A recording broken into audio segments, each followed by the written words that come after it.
وهي الجزائر ماهيش يعني بلد عايش مغلوق على نفسه. On n'est pas en autarcie. هنالك اقتصاد في العالم واحنا ما هو الا جزء صغير جدا من هذا الاقتصاد. فالخيارات الكبرى والاستراتيجيه تاع الجزائر لازم تكون تندمج في الحقيقه الاقتصاديه العالميه. ما نقولش يعني لازم نندمج في العولمه مباشره، ولكن لازم نعرف الواقع اللي راه حولنا باش نشوف ما هما الميادين وين نقدر نحضر جنة.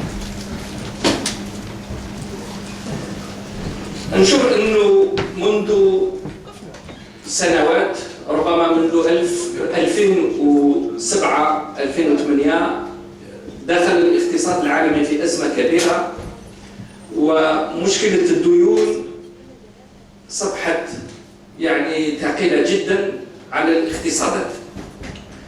فمثلا نشوف الولايات المتحدة، المنتوج الخام تاع الولايات المتحدة حوالي 16,000 مليار دولار سنويا، 16,000 مليار دولار par.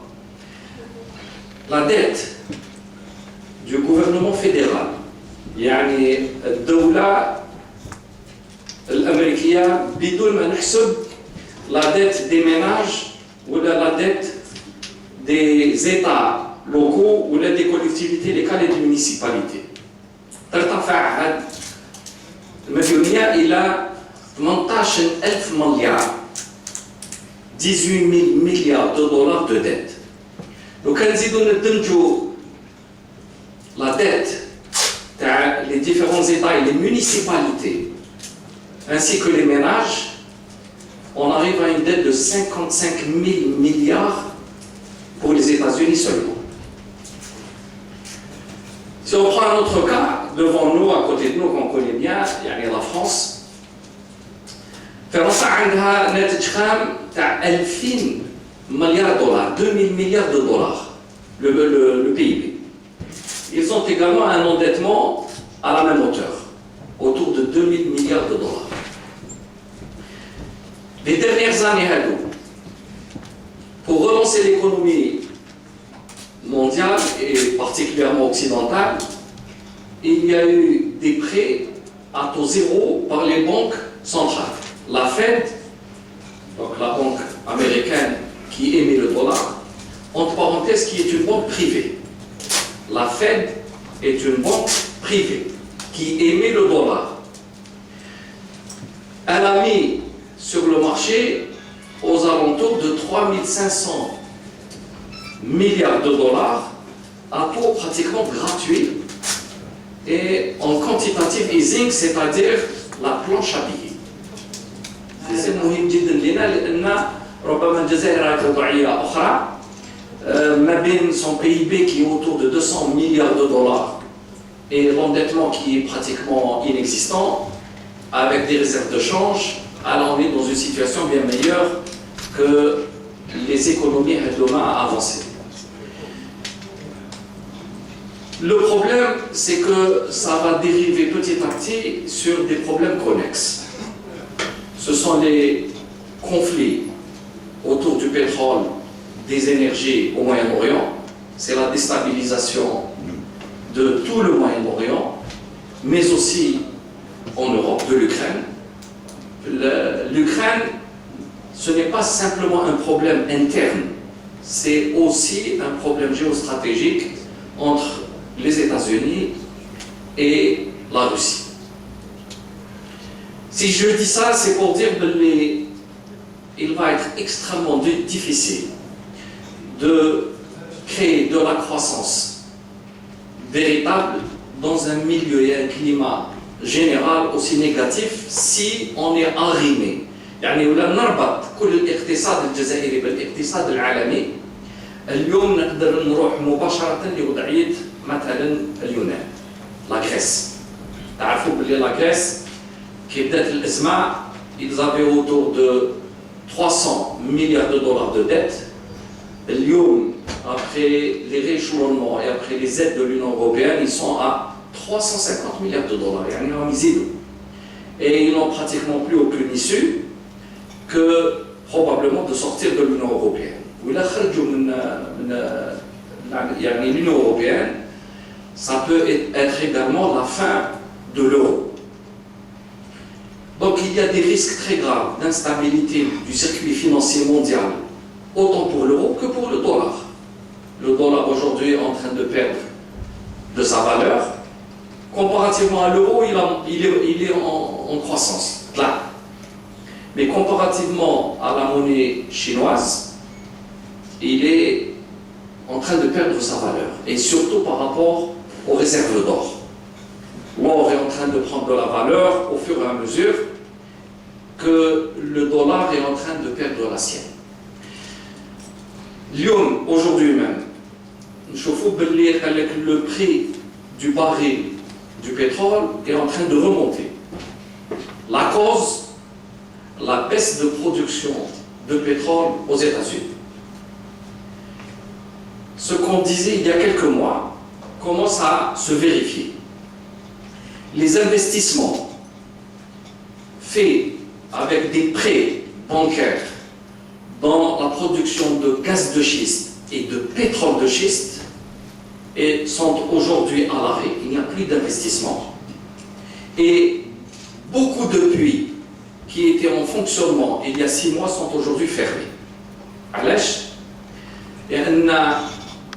Pour subvenir aux besoins financiers d'un puits, un seul puits, c'est entre 12 et 15 millions de dollars pour le gaz de schiste, en sachant qu'aux États-Unis, vous avez à peu près, les puits produisent 30% du pétrole de schiste.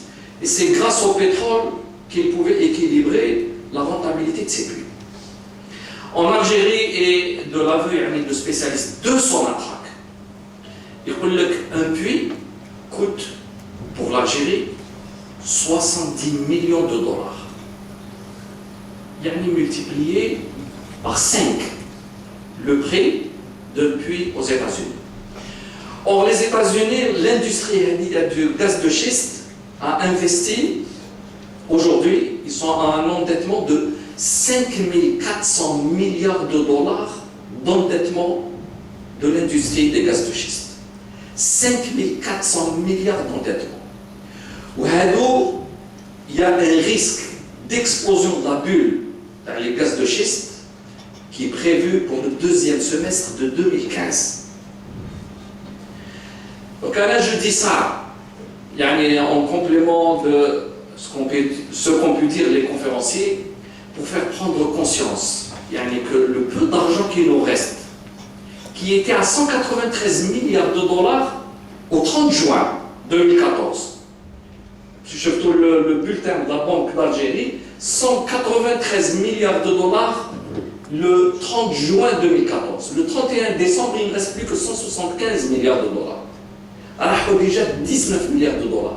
Alors que la chute des prix du pétrole a commencé en septembre, on était encore à 85, et c'est en novembre les tahat autour de 50 dollars.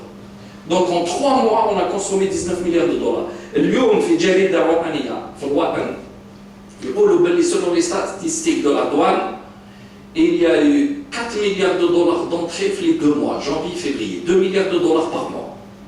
Peut-être un peu plus, peut-être que tout n'est pas comptabilisé. 2 milliards par mois, ça nous donne 24 milliards de dollars d'entrée en fin d'année. Le calcul d'Assi Ahmed donnait un peu moins de 40 milliards, entre 24 milliards, mais peut-être on peut vendre un peu plus, à 3 milliards par mois, on retombera sur ça 35 milliards de dollars.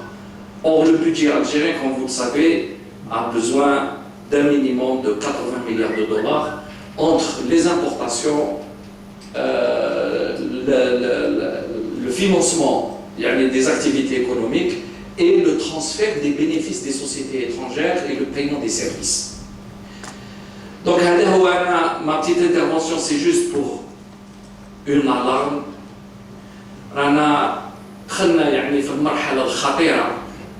Et ce n'est pas les 175 milliards de dollars qui vont être consommés plus vite qu'on ne le croit, qui vont nous protéger. L'inflation, la baisse de la valeur du dinar qui a perdu 20% depuis juste quelques mois par rapport à l'euro, parce que par rapport au dollar, il en a perdu plus. تبعية تامة للمحروقات, pas de production nationale, nous sommes dans une situation d'alerte rouge. هذا هو, وإن شاء الله تجيو فرص أخرى وين نوسعوا هذا النقاش, وبارك الله فيكم. شكرا.